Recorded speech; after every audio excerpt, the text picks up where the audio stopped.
What's going on YouTube, and welcome back to another video. First and foremost, let me begin by saying welcome to the very first episode of Ask an Army Officer. If you guys would like to be on the show, send me your questions to cagramcoaching@gmail.com. Send in your questions and I'll get back with you as soon as possible.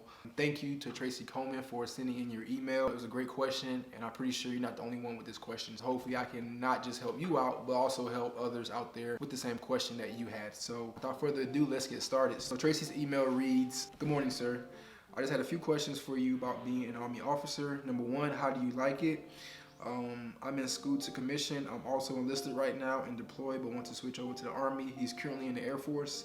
What are some of the good and bad things about being an officer? Also, how likely is it to get your first pick of jobs? Did you get to pick your duty station as well? Thank you for the info, sir. I'm also following your YouTube channel." Tracy, let me begin by saying thank you for your support. I was prior services as well. I enlisted back in May of 2013.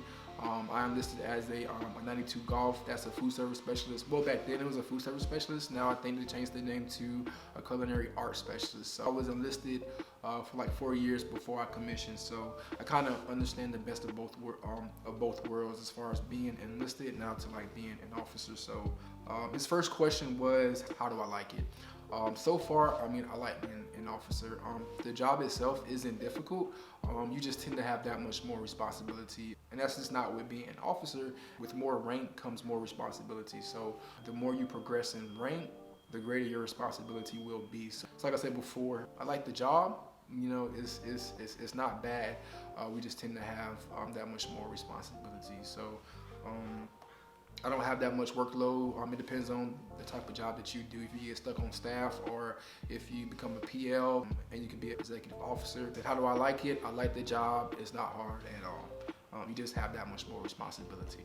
His next question was, what are some of the benefits about being an officer? So, of course, more pay, right? We do tend to get paid a little bit more. Not a little bit more, we do tend to get paid a lot more than those who are enlisted. So with that being said, just because you get paid a little bit more does not mean you go out there and you spend that much more money. No, you gotta budget yourself and you gotta save, right? Whenever I get paid twice a month on the 1st and the 15th, I make sure I treat myself first. I put $500 away every time I get paid into my savings account. And then from there, I pay my bills, of course. And if I have a little bit left over, then I'll spend a little bit more here and there or whatever. But like I said, whenever I get paid, I treat myself first. I put money aside. Also got money in a TSP account. I'm not going to turn this into like a finance video, but I just want you guys to know, just because you get paid a little bit more does not mean you go out there and you spend that much more money. You never want to live above your means. You never want to spend more than you have. So if I can say anything out there, for those of you who are enlisted or really want to become an officer, and you, like I said, of course, you will get paid more. Just because you get paid more, don't spend more than you make. Budget, save, whatever you got to do, pay your bills, and then you go out there, you have fun, whatever. But like I said, treat yourself first. Put money into a savings account or a TSP. Pay your bills, and then from there, you can do whatever else you want with the money if you have it available. So like I said, the first benefit is more pay. The next benefit that I have found out is you do have a little bit more input with where you get stationed, just because you have close contact with your branch manager. So how my first duty location worked out for me is, of course, I was in contact with my branch manager. She reached out to me. She was like, "Hey, Lieutenant Graham, these are the choices that you can choose from." South Korea was one. Fort Drum, I want to say, was another one. Fort Polk, Fort Carson. I think there was one more. I forgot the other one, but I chose Korea. So yeah, I went to Korea for a year, and I came back in September 2018, and I enjoyed it. I enjoyed every bit of Korea. So like I said, we do have a little bit more leeway with our branch manager, just because we are in so close contact with him or her. We don't get to really choose where we want to go, but we have a little bit more leeway. So for an example, right, I left Korea and like 2 or 3 months before, I knew I was about to PCS from Korea. I emailed my branch manager and I'm like, "Hey, I'm leaving Korea. Well, I'm up for PCS in September. I was wondering, is there any way I can go to Fort Lewis JBLM?" I would say probably within about a few days, he got back with me. He was like, "Yeah, there's a spot opening up there. Do you want to go?" I'm like, "Yeah, I do want to go." So he's like, "All right." And I wouldn't say, probably within a week and a half, max 2 weeks, I got my RFO. RFO stands for Request for Orders. I got that sending me to Fort Lewis here at JBLM in Washington. So like I said, we have a little bit more leeway with our branch manager. So that's, to me, that's another like benefit as to being an officer. Some of the downsides to me about being an officer. Now, this particular first downside, I guess it depends on the type of person you are and what you like to do at work. So like me, I'm more of a hands-on. I like to actually like work outside and go outside and work and things like that. But if that's not your cup of tea, then hey, I mean, that's just not your cup of tea. So the first downside that I've seen about being an officer is you're just stuck behind the desk, really doing PowerPoint slides, doing spreadsheets, Excel spreadsheets, and things like that.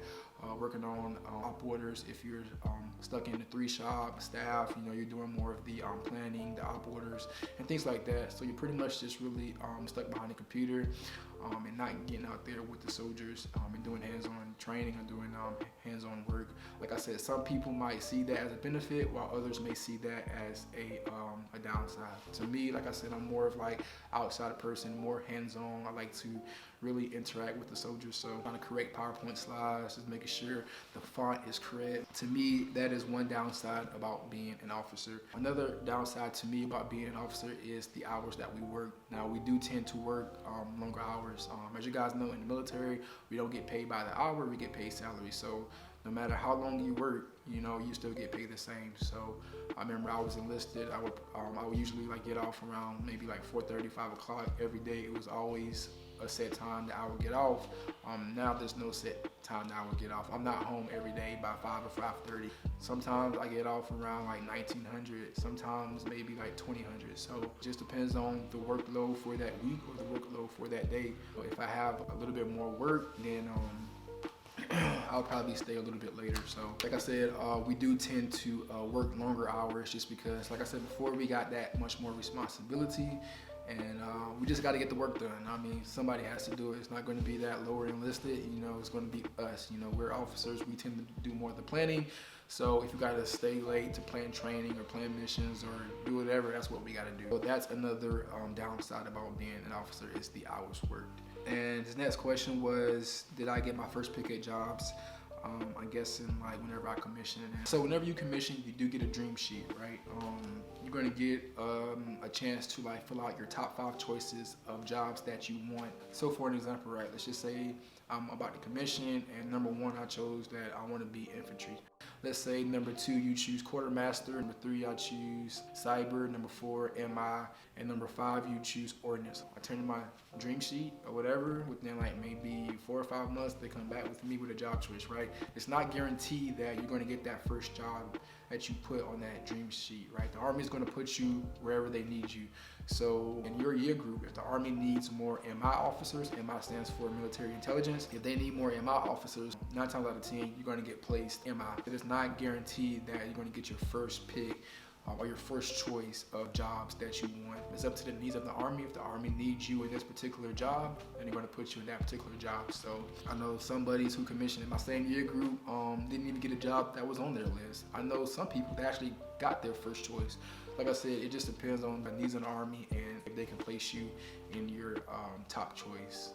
It's just like rolling the dice. So that was pretty much all his questions. Like I said before, Tracy Coleman, thank you so much for sending in your email. You are the very first person on Ask an Army Officer. And if any of you guys out there would like to be on the show, like I said, just send in your questions to cagrahamcoaching@gmail.com. I will get back with you as soon as possible, and I'll put you guys on the show. Thank you guys for watching. Hope you guys enjoyed it. As always, don't forget to like, comment, share, subscribe, and I'll see you guys in the next video. Peace.